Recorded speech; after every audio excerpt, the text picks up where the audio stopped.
Well, friends, no matter how bad of a day you are having, I want you to remember that at least you did not walk out on the stage last night only to learn that your entire 40-year career has been deemed worthless. For those not in the know, Monday Night Raw will now be airing on Netflix, and for their debut, they decided it would be a good idea to drag out Hulk Hogan's decrepit derriere. Boys and girls, I am not being extra at all when I tell you they booed that Wrestlers Union busting, bone spur bandit, backing bigot right out of that building. I do kinda feel bad for Terry Hart, though.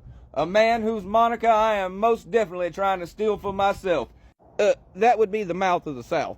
That boy was up there fighting for his life, waving that flag behind that rotten leather banana, Terry Bollea.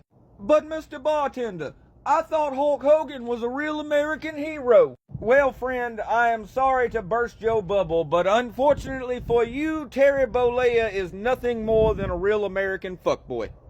But again, Mr. Bartender, these claims seem pretty bad. On what is your opinion based? Oh, good. I am glad you asked. Gather round, kiddos, grab your crayons, and put on your listening ears. We finna go through some of his greatest hits. But this is also the part where I put the alliteration on pause so I can actually talk about this horrible person. Folks, Hulk Hogan been a piece of shit since way back before WCW, but it really started when he got something we like to call creative control over his contract. You see, it seems nobody ever told old Terry that them titles, well, they're not for real.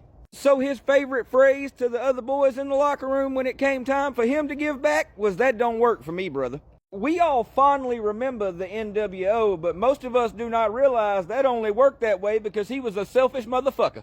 And the man lies as easily as he breathes. Folks, there is a 4-hour-long omnibus of the many lies of Hulk Hogan. My favorite of which is the time he told folks that he wrestled 400 days in a year.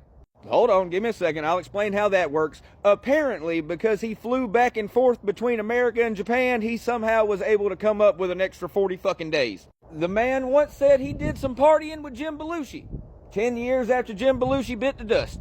The guy loves to tell people he was almost the spokesperson for the George Foreman Grill, but he missed a call because he was picking his kids up from school. He once told The Undertaker that he nearly snapped his neck on a tombstone. On further review of the footage, the ground and that man's head never even touched. But bartender, everybody lies a little bit.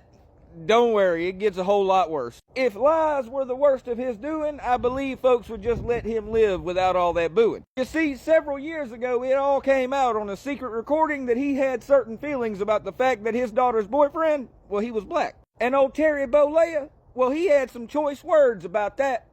Well, a choice word about that. But bartender, that was so long ago. People change. Aren't we into giving folks second chances? Not when you said that shit at almost 70. People absolutely can put in the work to become a better person, but they do not offer those kind of courses at the same places you take a class on promoting Pumpkin Spice Palpatine. So yeah, folks, if you see your wrestling friends a little extra happy today, it is because they got one more chance to boo Hulk Hogan before he ends up frying in hell. Now, it is my baby's first birthday, so I will be spending my day in dad mode. Y'all do me a favor. If you enjoyed this rant, hit them buttons. Consider becoming a member.